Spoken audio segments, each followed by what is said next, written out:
We are Utah.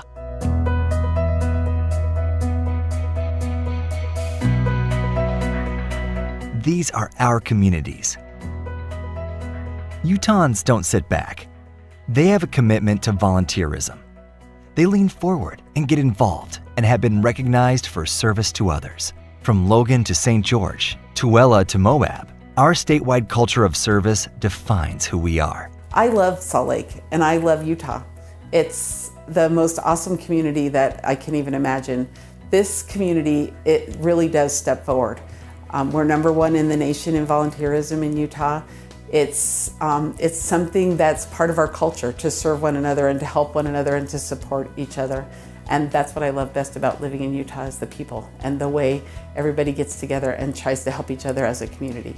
It is amazing to me to see the community come together when they're aware of a need. It is overwhelming to see. People want to help and they want to know what they can do, and they love to see the families receiving the services. Is awesome. Community stewardship, volunteerism, and nonprofits strengthen the idea that acts of good can produce monumental change in the home, communities, and the state. Nonprofit and community organizations throughout Utah help thousands of individuals and families annually. You know, as a not-for-profit health plan and a not-for-profit health system, we realize that we cannot meet all of the needs of an individual in a community. A lot of the not-for-profit organizations that we're privileged to work with in Utah are really a safety net. They're a safety net for people who have no other resources. And like Select Health, these safety net providers, they're looking out for the well-being of the community at large. Many people are struggling. They're struggling with access to safe environments, access to school, access to good food, job training. There's many aspects of a person's lives that affect their ability to be healthy and productive. But we really want to work together with people that have expertise in these areas and can really help promote safety and other services, whether it be language services, after-school programs, access to legal services. There's just so much that people need to have a full and productive life. So all of these community service organizations and the healthcare system can work together to help make sure that people have the well-being and security that they need to be fully productive in their lives and in their families. They protect, feed, heal, shelter, educate, and nurture our bodies and spirits. They also give shape to our boldest dreams, highest ideals, and noblest causes, turning our beliefs into action. Promoters of healthcare access, offering caregiver resources, responders in times of trouble, stimulators of the economy, and weavers of community fabric. These organizations partner with public and private sectors to fill service gaps and solve our community's most challenging problems. Our community thrives when we are whole, when everyone has what they need to survive. Serving a few folks with dignity, kindness, and great resources benefits the entire community by making us a whole family and making everyone the same. Many individuals and organizations are working to ensure the health and well-being of those around us. People are never as grateful for their health as when it is gone. Good health provides tremendous benefits. We have made incredible advances in medicine, but far too many people don't have access to basic health care. Innovation comes from the core mission of an organization, and our mission is to help people live the healthiest lives possible. If we're going to fully realize our potential, we've always gone and trying to find new and better ways of doing things. Many organizations educate our communities on nutrition and exercise, stressing the importance of a healthy life. Poor health has a cascading effect in our community. It starts out with the individual, but then it affects their family, which affects then their ability to show up for work, to get their children to school, to provide a healthy work environment with those that they work with in their communities. as well as the industry that we so depend on them to run. When you keep individuals healthy, you keep the community healthy. A disease anywhere is a problem everywhere. So we feel lack of access to health care can be a threat to the community. So by helping the refugees maintain health promotion, health wellness, good dental care, have access to vision care, that we are not only making them healthy, but we're making the community healthy. There are also others that live with poor mental and emotional health conditions. Oftentimes, these individuals are defined by what they can't do. Community-based organizations are stepping forward, helping us all reach a state of physical and mental well-being. Some of the problems with mental illness is our stigma with mental illness. It's a big barrier to those that are seeking treatment. What's really people need to realize is it is more common to encounter someone in a mental health crisis than it is somebody with any other crisis, such as a heart attack or other medical illness. 1 in 4 people will experience a mental illness every year. So 1 out of 4, 25% of our population. Yet we see big stigma and hesitation to seek services. One of our goals is to eliminate that stigma. We do have research showing that those that seek treatment are very successful. Up to 80 and 90% of those that are seeking treatment for depression have positive outcomes. For some, special populations represent an underserved demographic. When most people think about inclusion, they think about children and adults with disabilities being included into typical mainstream programs. But inclusion should extend beyond that experience and into the community. When a family is strong, a community is strong. And so we really benefit the community by empowering families, by strengthening them. You know, you look at families that have kids with special needs, and the divorce rate is actually pretty high. But when they receive services, research has shown that the divorce rate almost normalizes to national standards, or if not a little lower. And so by providing such services as respite or autism services or early Head Start or early intervention, we're able to help families stay together. While difficult to quantify, the benefits of working with individuals with special needs can have a long-lasting and far-reaching impact on people and communities. Social skills are improved, empathy is enhanced, and gratitude is magnified.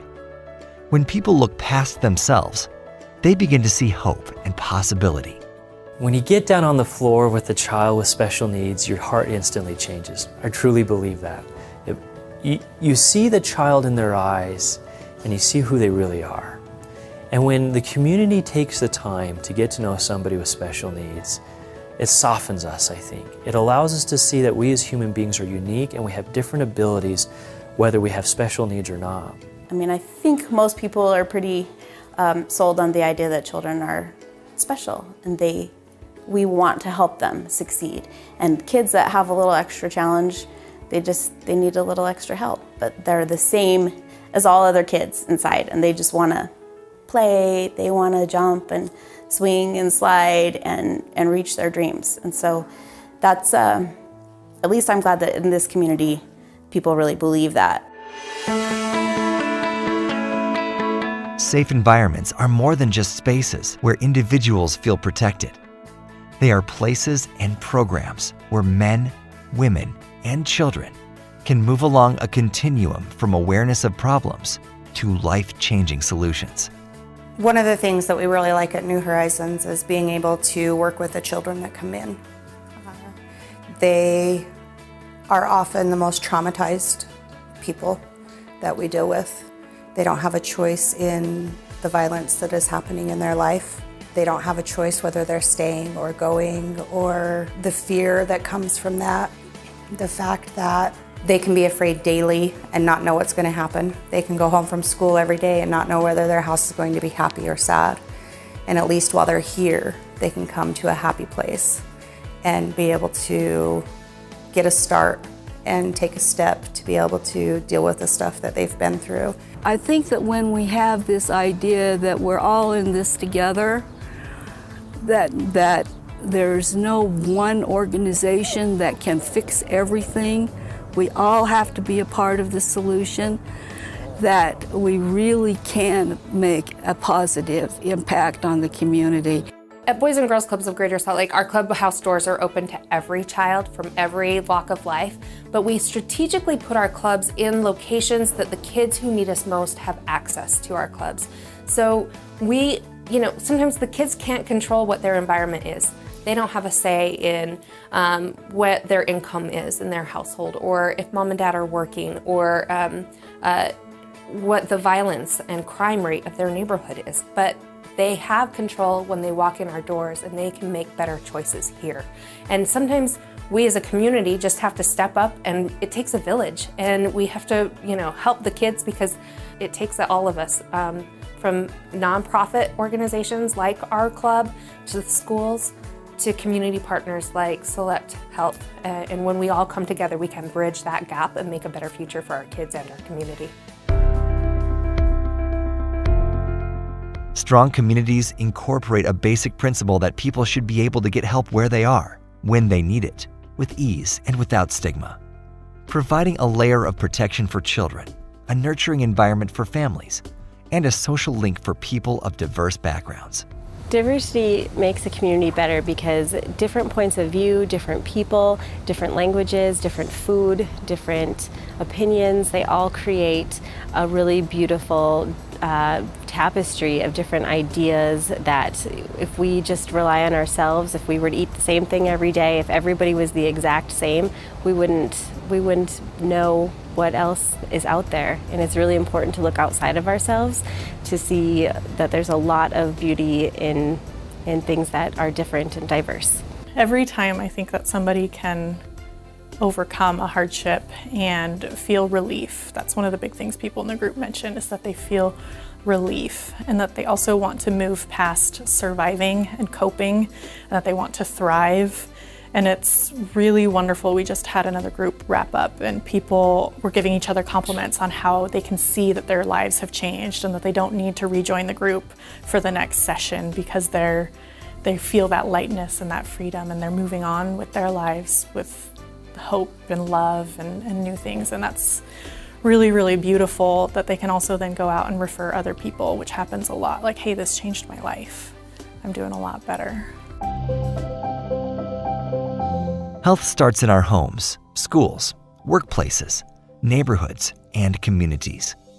We know that taking care of ourselves by eating well and staying active, not smoking, getting the recommended immunizations and screening tests, and seeing a doctor when we are sick all influence our health. So when you think about it, health is a team sport. So when we take healthcare organizations, along with community institutions, whether they're churches or whether they're volunteer organizations or whether they're businesses, if we pull together and share accountability and share goals and then drive forward in unity, just about anything is possible. Even great organizations like Intermountain, including Select Health, we're big and we're strong. We can't do almost anything by ourselves. So if we're going to affect the social determinants of health as well as the objective healthcare delivery, we can only really do that effectively if we play as a whole team. Our health is also determined in part by social and economic opportunities. The resources and support available in our homes, neighborhoods, and communities. The quality of our schooling. The safety of our workplaces. The cleanliness of our water, food, and air. And the nature of our social interactions and relationships. The conditions in which we live explain in part why some people are healthier than others. Health and health care are two different elements. Health care often occurs in a doctor's office or a clinic or a hospital, but health occurs where we live and work and play. And health affects all of our communities, all of our neighborhoods, and we know from the research that health care affects only about 10% of a person's overall health. And there are so many other factors about behavior, about access to good food, the ability to exercise, the ability to get outside, the ability to be connected socially with other people in your community, be connected with houses of worship. So many of these other non-clinical factors are important. They're often called social determinants of health. Where you live, where you work, your access to food, your access to other support services, those all impact your overall health and well-being. And those are things that the healthcare system cannot provide. So we feel it is just extremely important to partner with others in our community who have expertise and services and resources in all of these areas.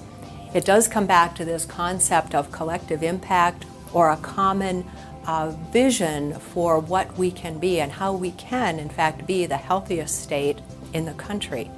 This ties so closely to the Intermountain and Select Health vision and mission of helping people live the healthiest lives possible. To you, the recipients, we honor you this day and celebrate the selfless work you are performing. We encourage others to follow your example, to lift and strengthen. Together, the small acts of goodness and kindness will affect positive change within individuals, families, and the communities in which we live.